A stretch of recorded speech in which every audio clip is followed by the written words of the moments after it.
हिमाचल के मुख्यमंत्री सुखविंदर सिंह सुक्खू जल्द शिमला लौटेंगे। अब उनके स्वास्थ्य में काफी सुधार है और 2 दिन में शिमला आ सकते हैं। सीएम के प्रधान मीडिया सलाहकार नरेश चौहान ने बताया कि मुख्यमंत्री का स्वास्थ्य अब बिल्कुल ठीक है और वो 1-2 दिन में शिमला वापस आ जाएंगे। सीएम के प्रधान मीडिया सलाहकार नरेश चौहान ने कहा कि मुख्यमंत्री 5 दिन पहले आईसीयू से बाहर आ गए हैं। अब उन्हें प्राइवेट वार्ड में रखा गया है। मुख्यमंत्री अब पूरी तरह स्वस्थ है। नॉर्मल तौर पर खाने पीने के अलावा ई ऑफिस से जरूरी फाइलें भी निपटा रहे हैं। उन्होंने कहा कि मुख्यमंत्री अब अधिकारियों को भी आवश्यक दिशा निर्देश दे रहे हैं। मुख्यमंत्री डॉक्टरों की सलाह पर अगले कुछ दिन आराम कर सकते हैं, लेकिन उन्होंने जरूरी काम व फैसले लेने शुरू कर दिए। इसी के साथ नरेश चौहान ने केंद्र सरकार पर भी हमला बोला और कहा कि अभी तक आपदा से जो प्रदेश को नुकसान हुआ है उसके आकलन के लिए केंद्र सरकार की टीमों ने कई बार प्रदेश का दौरा किया और हमें उम्मीद थी कि केंद्र सरकार इस बारे में प्रदेश की मदद करेगी, लेकिन प्रदेश को केंद्र सरकार से अभी तक कोई भी मदद नहीं मिली है, जो कि दुर्भाग्यपूर्ण है और भाजपा को लोगों को बताना चाहिए कि केंद्र सरकार ने प्रदेश की कितनी सहायता की है। इसी के साथ मुख्यमंत्री के प्रधान मीडिया सलाहकार नरेश चौहान ने क्रिप्टो करेंसी घोटाले को लेकर भी बयान जारी किया और कहा कि क्रिप्टो करेंसी घोटाले में प्रदेश सरकार पूरी तत्परता से काम कर रही है। इसकी जांच के लिए एसआईटी का गठन किया गया है और इस घोटाले में शामिल लोगों की गिरफ्तारियां भी की गई हैं। प्रदेश सरकार किसी भी दोषी को नहीं बख्शेगी और सारे आरोपियों को सलाखों के पीछे डाला जाएगा। News desk anyone live. AIIMS में कैसा स्वास्थ्य और कब तक वापसी लौटे?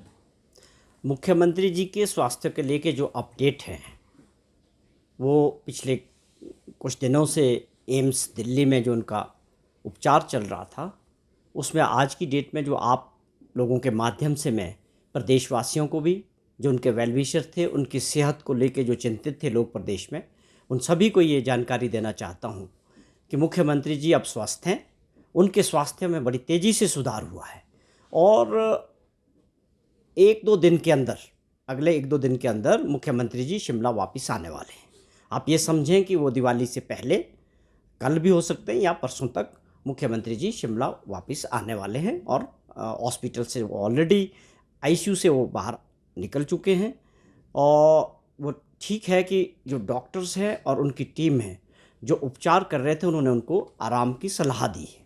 और आप जानते हैं मुख्यमंत्री जी लगातार पिछले 4-5 दिनों से उनके स्वास्थ्य में तेज़ी से सुधार हुआ और उन्होंने अपना जो ज़रूरी काम काज था, जो सरकारी फैसले थे, जो इम्पोर्टेंट डिसीजंस थे, अपने अधिकारियों के साथ या उनके मंत्रिमंडल के सदस्यों के साथ, वो भी उन्होंने कामकाज शुरू किया हुआ है।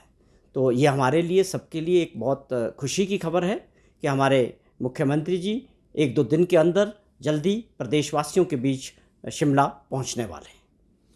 ये बिल्कुल स्वाभाविक है, जब वो अगले 1-2 दिन के अंदर हमारे बीच आने वाले हैं तो दिवाली 12 तारीख की है। तो ये हम सब के लिए, प्रदेशवासियों के लिए भी, उनके वेलविशर, सब चाहने वालों के लिए ये बहुत खुशी की खबर है कि मुख्यमंत्री जी स्वस्थ होकर दिवाली से पहले प्रदेशवासियों के बीच होंगे। हाँ, वो तकरीबन 4-5 दिन पहले ही आईसीयू से बाहर आ चुके थे, लेकिन डॉक्टरों की ये सलाह थी कि जो अपने प्राइवेट वार्ड्स में वो थोड़ा सा देखभाल और उनका जो एक ऑब्जर्वेशन में वो रखते हैं, वो पीरियड भी ख़त्म हो गया। और मैंने पहले भी जिक्र किया कि उनके स्वास्थ्य में पूरी तरह सुधार हो चुका है। खाना पीना वो ले रहे हैं, काम कर रहे हैं और अपना वॉक कर रहे हैं और जो ज़रूरी फ़ैसले हैं वो मुख्यमंत्री जी वहाँ से कर रहे थे। देखिए, ये बात तय है कि वो 1-2 दिन के अंदर प्रदेश में आने वाले हैं और शिमला आएंगे और उसके बाद डॉक्टर्स की टीम उनको अगले कुछ दिनों के लिए और कितने दिनों की सलाह जो है आराम की देते हैं। इसमें एक बात तो साफ़ है कि जो ट्रीटमेंट है वो रेस्ट का ही एक सबसे बड़ा ट्रीटमेंट है इसमें। और जिस तरह से वहाँ उनको ट्रीटमेंट मिला, जो ट्रीटमेंट शिमला के इंदिरा गांधी मेडिकल कॉलेज में हो रहा था वही ट्रीटमेंट आगे कंटिन्यू किया है। लेकिन आप समझें कि शिमला में दिक्कत क्या थी।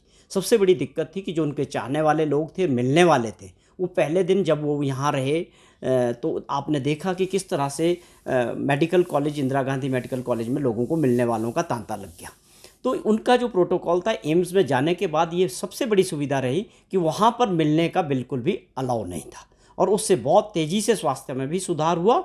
और साथ में जो इस ट्रीटमेंट के लिए डॉक्टर्स एडवाइस करते हैं कि ज़्यादा से ज़्यादा आराम की ज़रूरत है। तो मैं समझता हूँ कि कुछ दिन वो कामकाज तो ऑलरेडी शुरू कर चुके हैं, लेकिन शिमला आने के बाद उनका क्या कार्यक्रम रहेगा, कैसे आगे बढ़ाएंगे, मैं ये जानकारी हम आपको अगले 1-2 दिन में शेयर करेंगे। ऐसा जो आवंटन होना चाहिए था जल्दी, वो नहीं ऐसा होना नहीं चाहिए। इस तरह की सोच नहीं होनी चाहिए। फेडरल सिस्टम है, राज्य सरकारों की जो मदद होती है, जो भी बजट आता है वो भारत सरकार बनाती है। हमारे जितने टैक्सेस होते हैं, इनकम टैक्स की आप बात करें, जीएसटी की बात करें, सारा भारत सरकार के पास जाता है, उसके बाद शेयर मिलता है। तो ये कोई हमारा अधिकार है।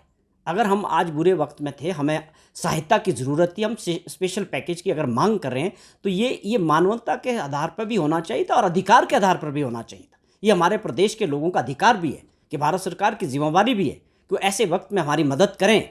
लेकिन आपने जैसे जिक्र किया, जब उत्तराखंड में त्रासदी आई तो उस वक्त यूपीए की सरकार थी, तो उस वक्त के तत्कालीन प्रधानमंत्री जी ने बिना सोचे समझे, बिना इंतज़ार किए 1000 करोड़ रुपए का पहले उनको सहायता के तौर पे दिया कि आप जाके वहाँ प्रदेश के लोगों की सहायता करें। उसके बाद और भी उनको बहुत बड़ी मदद मिली। तो हम भी यही उम्मीद करते थे कि हम बुरे वक्त में थे। देश के माननीय प्रधानमंत्री जी बार बार इस बात का जिक्र 2014 में, 2019 में कर चुके हैं, पब्लिक मीटिंग्स में कर चुके हैं कि हिमाचल प्रदेश से मेरा बड़ा लगाव है, वहाँ के लोगों से मेरा बड़ा नाता है। हमें वो उम्मीद और भी बड़ी थी कि प्रधानमंत्री जी जिस प्रकार हिमाचल प्रदेश के लोगों से अपने लगाव की बात करते हैं, तो हमें पूरी उम्मीद थी कि हमें जितनी सहायता है उससे भी ज़्यादा मिलेगी। लेकिन दुर्भाग्यपूर्ण वंश अभी आप देखिए कि अभी तक कोई ऐसी बात स्पेशल पैकेज की जो है सामने नहीं आई। देखिए, हम हर तरह से तैयार हैं। आप देखें, आप बर्फ़बारी की बात कर रहे हैं, आज प्रदेश के अंदर सबसे बड़ी आपदा आई जो आपके जीवन में, हमारे जीवन में, जिनसे भी हम अपने से बड़े लोगों से बात कर रहे हैं, वो कहते हैं हमने ऐसा कभी हिमाचल प्रदेश में नहीं देखा। बहुत बड़ा नुकसान हुआ, जान माल का नुकसान हुआ, सरकारी संपत्तियों का नुकसान हुआ, लोगों की प्राइवेट प्रॉपर्टीज़ का नुकसान हुआ। बहुत बड़ा नुकसान हिमाचल प्रदेश के लोगों ने और झेला। जब उसमें हमारी सरकार को और मुख्यमंत्री जी को लोगों ने आगे बढ़कर तारीफ़ की कि आपने जो काम किया उसके लिए, चाहे आप वर्ल्ड बैंक के डायरेक्टर की बात करें या शांता कुमार जी पूर्व मुख्यमंत्री जी की बात करें या और बहुत सारी संस्थाओं ने मुख्यमंत्री जी का तारीफ़ किया कि आपने जो है फ्रंट लाइन में आके आपकी सरकार ने बहुत अच्छा काम किया और लोगों को सहायता मिली, जो उस वक्त हालात बहुत ख़राब थे। तो ये बर्फ़ से निपटने वाली बात है। हम तो ये बोलते हैं कि अच्छी बर्फ़बारी हो।